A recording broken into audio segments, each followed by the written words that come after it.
A spiritual crisis impends in Cape Town, and at the heart of the equation, I'm asserting, are township entrepreneurs and the tourism industry.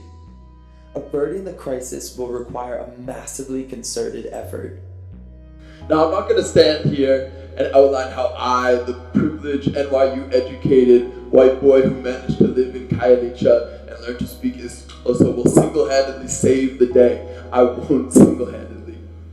But I am a living testament that the worlds of town and township, of global north and global south, can be bridged and paths intertwined. All my family is South African, but my parents moved to the States in '91, 2 years before I was born. I grew up in a socio-culturally homogenous middle-class suburb, and even trips to Cape Town afforded little contact with others. Until 2011, when I met Pamela and Tati, who took me throughout the townships, recruiting traditional song and dance troupes like her own to feature on the Umbiozo DVD, a showcase of riveting performances and inspiring interviews. After living in such a cosmopolitan and meritocratic city as New York and going through a global entrepreneurship incubator, the divided nature of Cape Town became unbearably unnatural and unnecessary to me. So in 2014, I moved into Khayelitsha for a year. Yes, I proved that I was able to be safe and accepted as an outsider, but what really surprised me was the extent to which personal and business growth arose out of the combination of our differences and a deep sense of communion in spite of those differences. Together, we've grown Umbiozo Foundation into an alliance of over 30 traditional song and dance community projects united by one to break the cycle of poverty within their communities.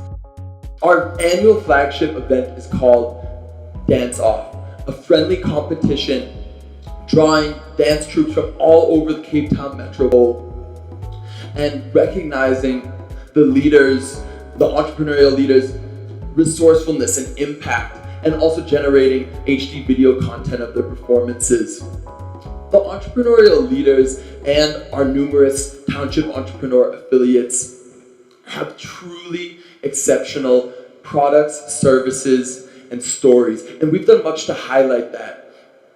But they are excluded from the world of economic opportunity and resources.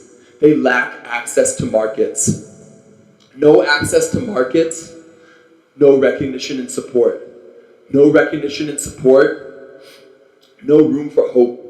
No room for hope, you give up. You give up, so too do the onlooking children. The children who must become entrepreneurs if this city is to avoid cataclysmic levels of unemployment. That's one half of the spiritual crisis. The other lies with the tourism industry.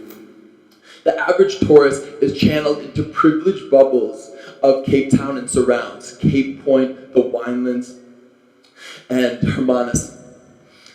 If opportunities are not spread to township entrepreneurs and inequality reduced, those bubbles are bound to pop. Tourism's well aware of that. Township entrepreneurs are ready, but there's no bridge. That's why we're building the bridge. SidebySide Township Development Group bridges the tourism industry to the most savvy and resourceful, yet under-recognized entrepreneurs in Cape Town's townships. Through transformational tours, event add-ons, consultations, and motivational talks, we are creating the market access that township entrepreneurs so desperately need. Tourists are increasingly seeking immersive experiences and hungry to plug into the developmental process in the margins of the city they're visiting. Let's bring tourists into the townships and allow them to have authentic engagements, skill sharing, exchange of ideas, giving back. And why not bring the townships to the tourists? Let's spice up those white bread meet and greets, conferences, and farewell dinners. And why not also highlight these entrepreneurs' voices in a more strategic way as motivational talks at functions or consultations to tourism executives in the boardroom. Township entrepreneurs are the hearts of their communities, and outsiders are the lifeblood of opportunity. Let's allow entrepreneurs to circulate that lifeblood. It's time that tourists have the chance to be side by side with Pam, who's created employment for over 50 youth in the arts. Or with Lufefe, who's creating employment and community gardens with his spinach bread. Or Safiso, who's redefining taverns and street corners through his jam sessions and community building events. Or Abby, who's training township youth to take African cuisine to the next level. It's now been 24 years of democracy in South Africa. And I bet many of you in this room have yet to invest any of your time or resources into the townships. I too led a sheltered life, divorced, worlds apart from under-resourced communities. I understand where the tourism industry and many of you are coming from. But there is an entire world of possibility that needs to be explored and invested in. If not for your sake, then for the sake of township youth, the business leaders of tomorrow.